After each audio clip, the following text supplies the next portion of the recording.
olunaku lw'eizooba Dedi Lutalo yasalawo okugaruliza abahagizi mwena abali omu Western yatusindikira manager weye abase kugira ebirabo byatuhereza yagaruliza hitwe abali omu Western abahagizi beye. Dedi Lutalo ekigulu kyende kyanye kyakale ali ya University ini okutambula omutwalo konka twire nti muhagira ati naenda kutugarulizawo so yagira nti kambanza omu katale ka Central Market twakihereza then atwiza kuhereza polisi yitwaha twarukaho tusakuza aha irwairo litwaha naho tugira obuyambi obutwateeka okuruka owa Dedi Lutalo eshaye timunyikirize mbanze nyakire manager jangu wano mu maaso polisi force okukuuma abafanizi be okumukuuma nga mulamu okukuuma emikolo yonna waayise mwebale nnyo mwebalire ddala okubeera cooperative naye buli lwajja ne muvaayo ne mukolera wamu naye. Twagala kwebaza basponsazi baffe aba Rosepom tutambule nabo aba Shakira Fashions. Twagala kwebaza abalina amazzi amawoomu ennyo ennaku zino agaliko aga COVID. Tulina bannaffe abakola ebintu ebirala bingi nnyo ebireeteddwa wano okubeera nga bituuka tubikwase omukulu atwala ekitongole ekigera okutukuuma mu division mwetuli oba mu tawuni mwetuli mu kibuga ekya Mbarara. Manager wa Dedi Lutalo akwase official ebintu Dedi Lutalo byakoze eki twebaza Akofina ne Pepsi mwebali nnyo okuwagira Logform mwebale nnyo okuwagira mwena basponsa mwena tiimu Dedi Lutalo mwebale nnyo mwena. So tukwasiza sawa zote nyini muzikiriza akazindalo nkaweko ofisa asimeko edakiika emu Dedi Lutalo neyanzanyo neyanzike abanange bonna muli wano tiimu Dedi Lutalo ndi Uganda Police tibesigwa switini nzakulira ekwekweto wano CPS Mbarara tuba bakama bange batusobodde kubeerawo saawa zino ntwala mukisa guno kweyanza tiimu Dedi Lutalo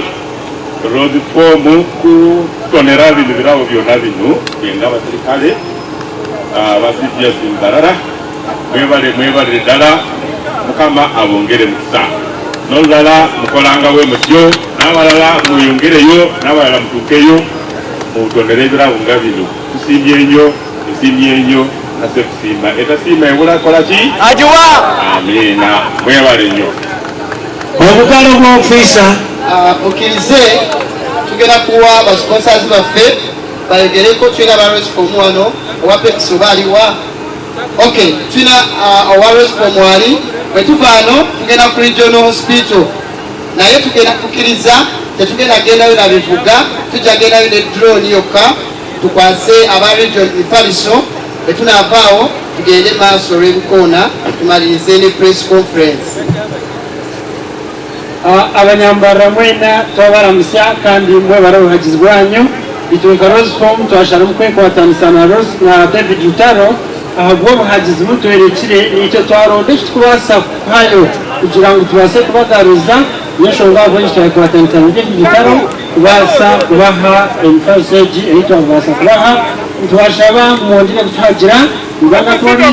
Thank you very much. We know you are good supporters of our products. And without you, we cannot do business in a conducive environment. So we thank you very much.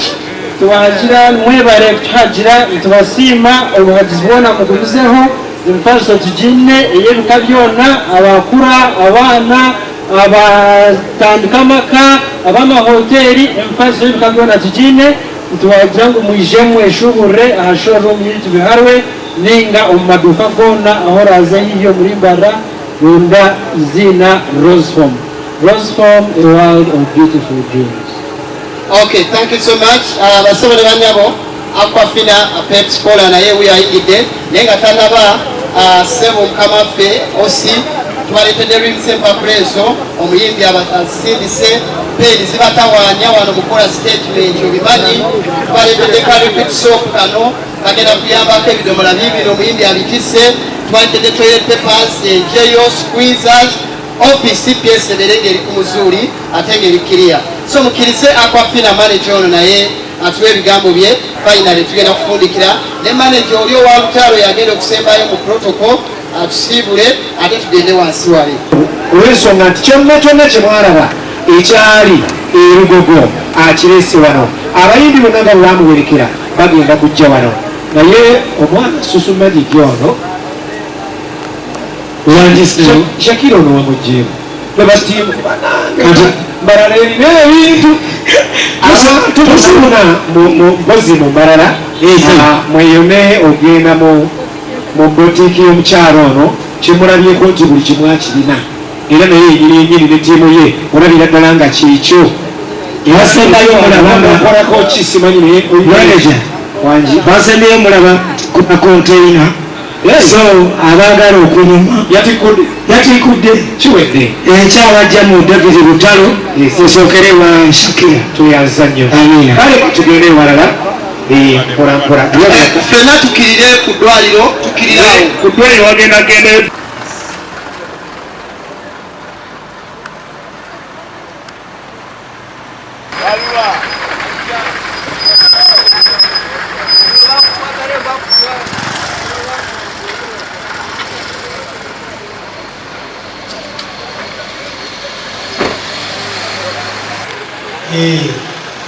ekyatuli wali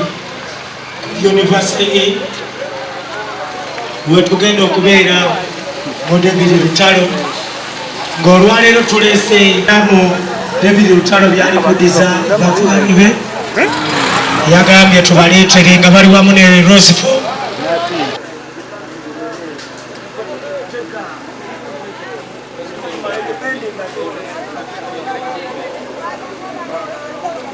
tubireeta tubihereze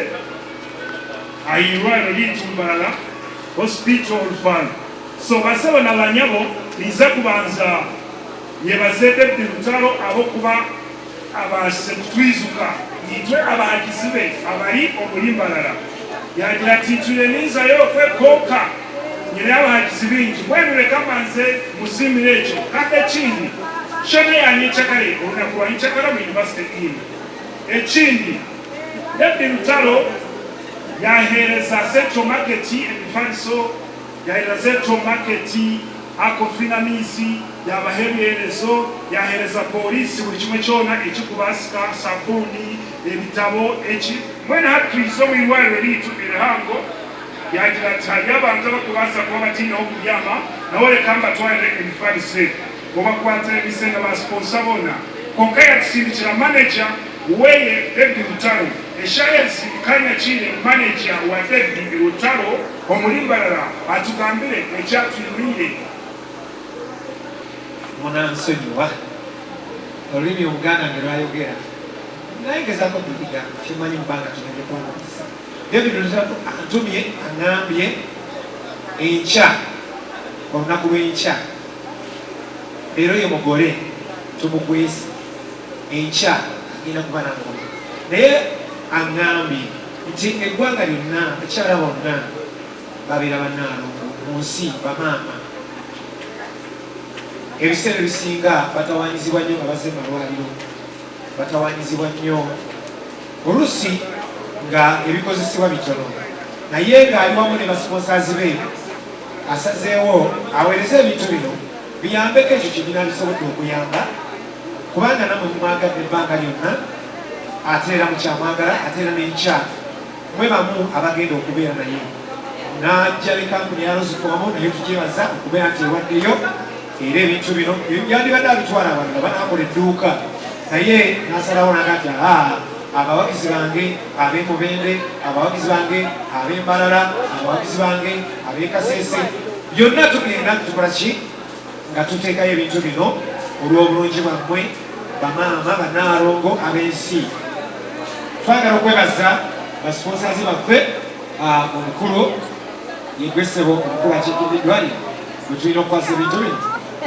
ekyamusa bulungi sebo tukwasa ebintu bino naye ng'agenda obikwasa manaja wa Rosefo yennyini yeyogerere akunyonyole ensonga bikola bitya bitambula bitya sikubanga akuwadde ebintu nga si bye bituufu nga tebikola naye talinayo bitakola Roscoe ebyayo byonna bya mutindo.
Izina rya Mbarara Regional Referral Hospital. Izina rya Mbarara Regional Referral Hospital kandi ari mu gishobo kwebazaga Royals Roscoe abatikira mweshobozi Lutalo and Mbarara Regional Referral Hospital. Of course, umurango mturufutera nokutera abeshobozi n'abandi hamwe n'abantu Already have Yumbera, which is corporate social responsibility, because that Omwana is in Parasite, the Japianga, Aba Janja, Amana Vilevitu, when at least Mavan Babian Wood, but remember they are powerful. So the interrelation was music labels, Amana Antona at least, Ubafoka, Amana Koka, Avan really come back my Bayamba, our institution says the institution is Zanzi Abantu.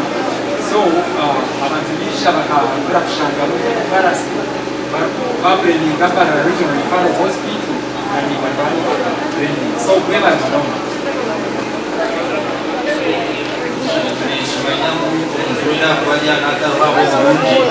Vitu tubaherezoi kuja kwa wasoko bakiza ababiri banyu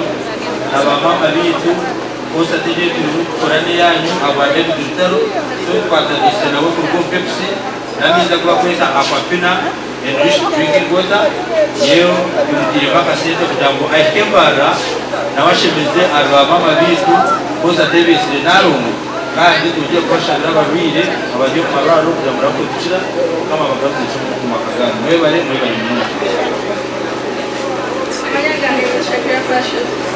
NKORE is a new complex in number 16,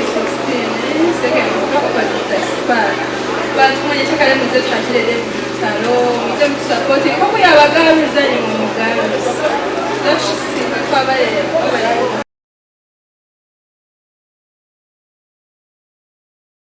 tubalamusizza nnyo mwenna abatulaba olwaleero. Bampita manager Rogers Senior oba Rogers Kijambo Salongo Wada Hairs. Olwaleero ekikoleddwa wano tulina omukolo gw'abannaalongo. Salongo w'abannaalongo David Lutalo nga ekivvulu akireese Mbarara wano ku University Inn era nga tubadde tukola omwetooloolo oba okwetooloola mu kibuga kino nga tulina ba sponsors baffe abalungi betutambudde nabo ebbanga okuviira ddala ng'ennaku z'omwezi 29 lwe twatandika ekivulu kya Nnaalongo okutuuka olwaleero ba sponsors aba Roseform tubadde ne aba Aquafina tubadde ne aba sponsor ab'Embarara mu tawuni wano abakabi nga Shakira Fashions ne ba sponsors ab'enjawulo bangi aba Pepsi Cola by the way nabo tubadde nabo nga tugaba ebintu eri abantu naddala abakyala kozi be bamama b'eggwanga bannaalongo ba David Lutalo bannaalongo ba Basalongo nga tuyita malwaliro tuyiseeko mu bifo ebyenjawulo nga mu katale tuyiseeko ku Uganda Police Headquarters ez'Embarara era yonna tuleseeyo ebikozesebwa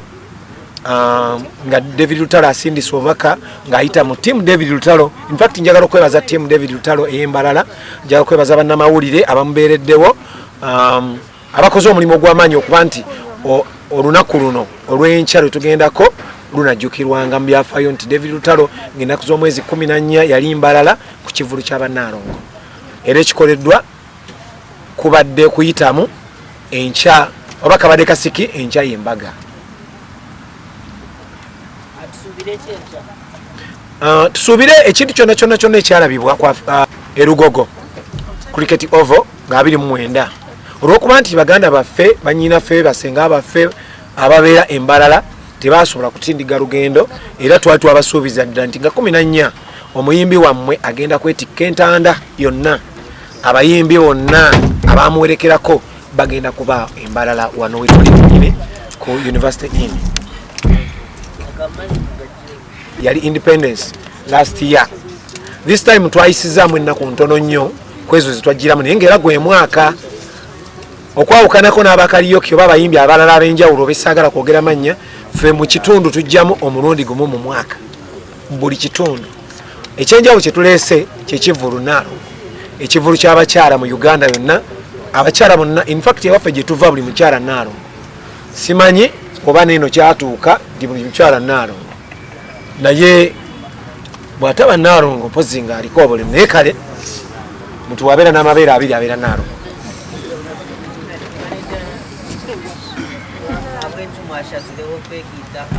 Nk'omulingo gumwe aha kugaruza bakasitoma bitu twasharamu kwatanisa na David Lutalo bw'obuhagizi obwava mu Mbarara batwerekire twasharamu ni twekwekwatanisa nawe byatwerekire programu yabira ine nungi ekwata irimu na corporate social responsibility, single mothers, marwaro Mbarara, Uganda Police twasharamu kwekwatanisa nabo kugira ngo tubase kugira nitu kitwagaruza abahagizi bitu. Nyowe ninkunda David Lutalo ni muhagizi wa David Lutalo. Mbwena hari David Lutalo tinkabura. Tinyina bingi byogamba shano kweta abantu ngo bize bamuhagire bamusupporting. Amazina ni Shakira Fashion kabirizo. Mpoze ekinde kiriyo ekyasigalayo no wanabuza obulwi obuzize ekibuzo nti David Lutalo planning okuyimbako n'omu ku bayimbi ab'ekitundu kino. Twaniriza buli muyimbi ajja. In fact waliwo ne collab already lwakuba nti mbadde saagala kujjula bitayidde sijja kijjula ne already waliwo muyimbi wa wano ali mu studio oluyimba ndoza luli wakati essaawa yonna mujja kubanga mululaba nga muyimbi wa wano naye olwokuba nti saagala kwonoona surprise ye naye akoze ekintu kye mu ngeri y'ekyama mugenda kubanga mumulaba essaawa yonna yayimbye n'omuyimbi David Lutalo. In fact waliwo omulala ate ye mukyala yasaba amuwandiikire oluyimba luna we lutuuse naye olwokuba nti tamanyi lulimi olwo kati yawandiika olina abikyusa okubizza mu lulimi olulungi olwo lwategeera obulungi era ndowooza ne David agenda kuyimbamu ekitundu ng'akiyimba mu lulimi olunyankole oba olulimi olweno olunansi.